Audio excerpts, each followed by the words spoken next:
Good morning, Robin. We've been covering this story for more than a week now, and with this new information that just came out really yesterday evening and overnight, more questions than ever now surround the death of Shanquella Robinson here in Mexico. Hey, what's going on, my good people? Based off of the comments that was left under the last video, what was clear to me is that some of y'all are still confused about the details. Now, I've tried to put this in order, and there's a few things that I want to show y'all, so come on. Ride with me. Get naked. It don't take that long to get naked, hoes. Where y'all at?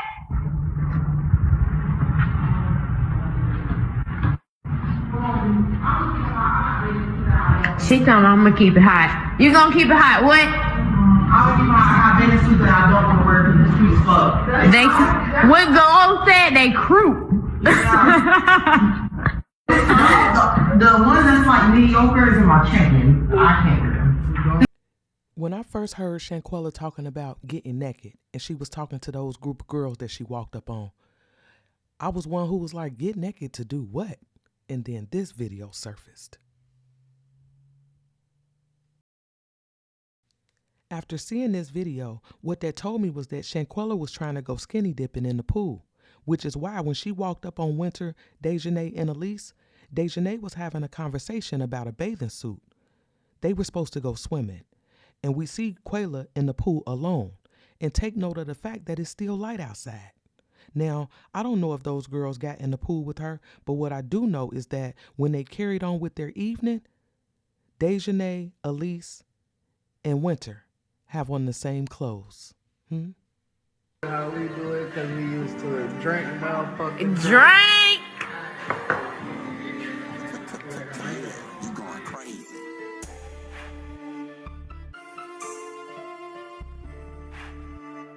one. Winter, come on now. David, you be working. Deja, we know you weren't working on upper body when you was working out. Come on, let me see what you got, Winter. Three. Winter, what is that? What a card, man. These people here. Come on, Lisa, grab a card. They seem to be having a good time. I mean, they was eating good, drinking good. They partied into the night. But by the time the sun rose, the fun and games was over. And there was trouble in paradise. Okay.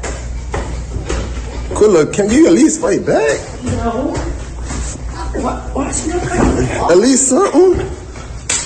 At least fight back, something. Get up, bro. Get up. Yeah. Shit. Now, we don't know what happened overnight. All we have is speculation, rumors, gossip. We don't know for sure. But I promise that detail is going to come out once they round these people up. It's going to come out. And we're going to find out why Dejanay attacked Shanquella the way that she did. And not only did she attack her, she did it while the others stood in the doorway to that master suite, because that's where they at, standing in the doorway. They're instigating this attack and recording it. Now, we focused a lot on the guy that could be heard saying, Quella, can you at least fight back? But when we enhance the audio, you can hear a girl say the same thing. I'm going to play this audio again, and I want you to pay attention. Because right after the guy says, can you at least fight back? You're going to hear a girl in the background. Pay attention. Okay. Quilla, can you at least fight back? No.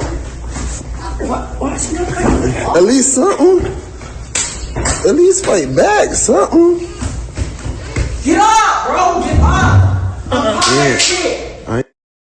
Yeah. Did y'all hear the girl in the background like, why she ain't fighting back?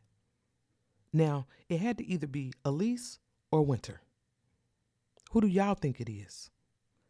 What's clear is that they're encouraging this attack.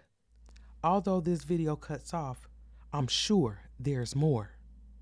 Now, we heard about a second video, but we have yet to see it.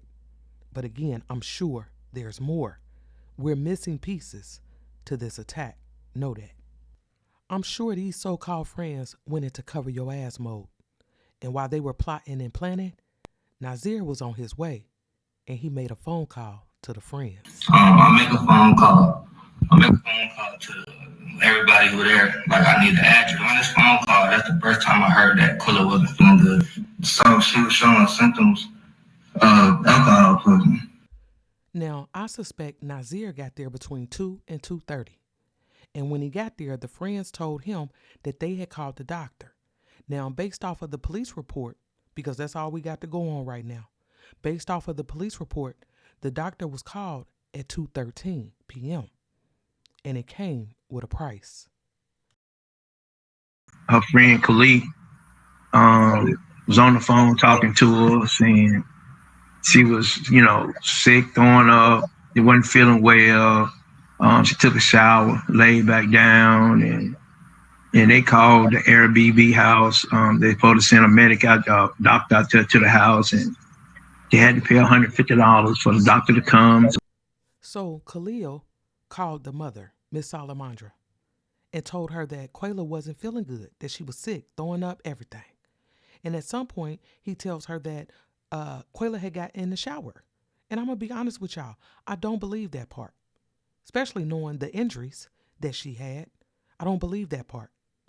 But he went on to tell her that they had to pay $150 for the doctor to come out.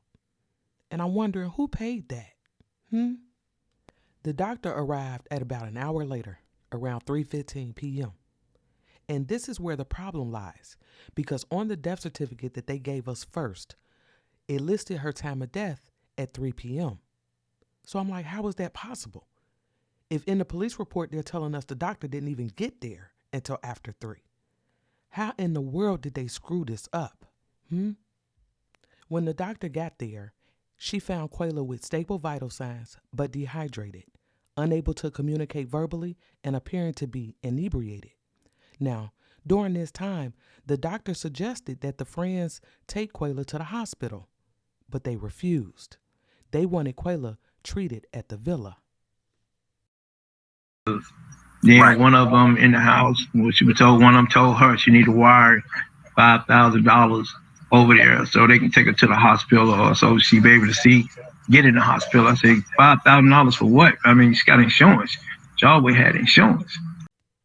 I wonder if that was at least one of the reasons why they refused to take Quayla to the hospital. There was an issue with the money. The doctor did what she could for Quayla, even giving her an IV. But within the hour of the doctor getting there, Quayla took a turn for the worse. When the doctor came, they had to look at her, try to put an IV in her arm, and, said the IV popped out and she went into a seizure.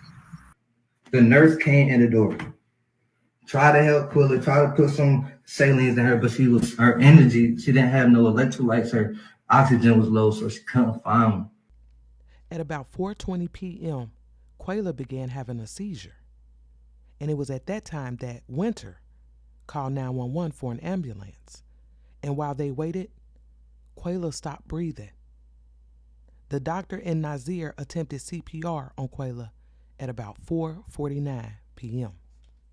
The police arrived at about 5:25, which is about 35-40 minutes after the seizure started. Okay? Now, it doesn't say what time the ambulance got there, but what they did tell us in this police report is that when the paramedics got there, they gave Quayla 14 rounds of CPR, 5 doses of adrenaline, and 6 discharges, which are AED shocks.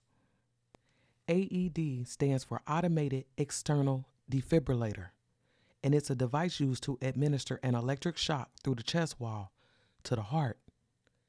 They did all of this to try to help save Quayla, only to pronounce her dead at 5:57 p.m. Can you imagine being on vacation with friends 2,000 miles away from home and one of them dies? I can't imagine. What would you have done when you saw them take Quilla out the villa dead? At that moment, what would you have done? I mean, I'm a genuine person. I genuinely care about people. But I can't say for sure what I would have done in this situation. I know I would have been scared as hell, for sure. And I wouldn't be wanting to stay in that villa another night, knowing that the attack happened there and she was pronounced dead there. Who would want to stay in the villa after that?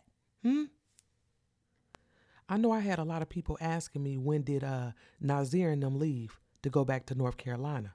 And I'm going to be honest with you, I don't have an exact time, but this is what Nazir said.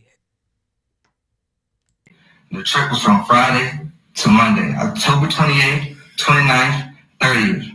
31st going home. Didn't even make it there.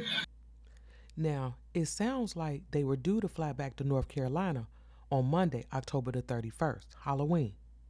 But instead, after everything transpired, they left Sunday, October the 30th.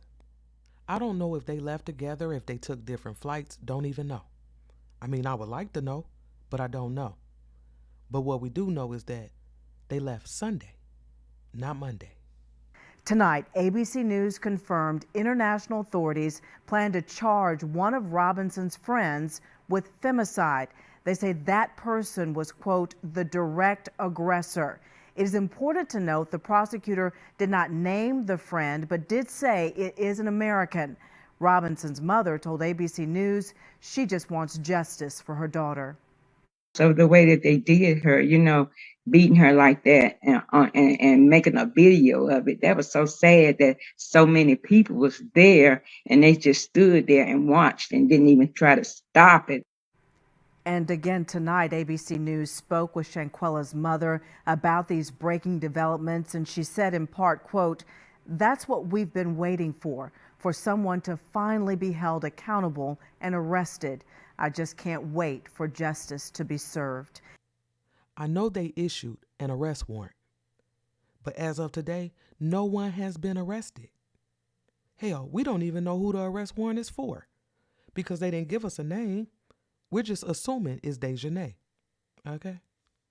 I'm riding with Miss Salamandra on this right here because somebody needs to be held accountable. We can all agree on that.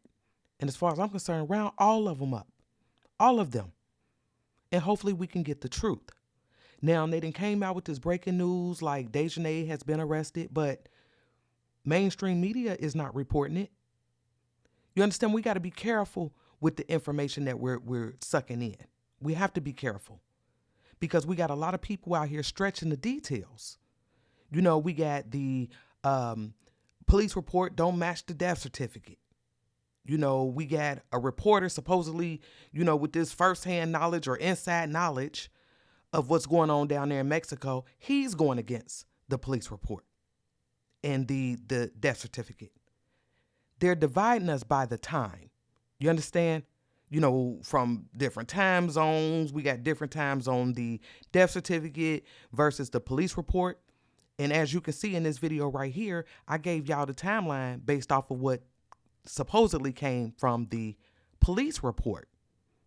Now, if this is not the truth, we'll at least have a visual of what they told us because I went by the police report.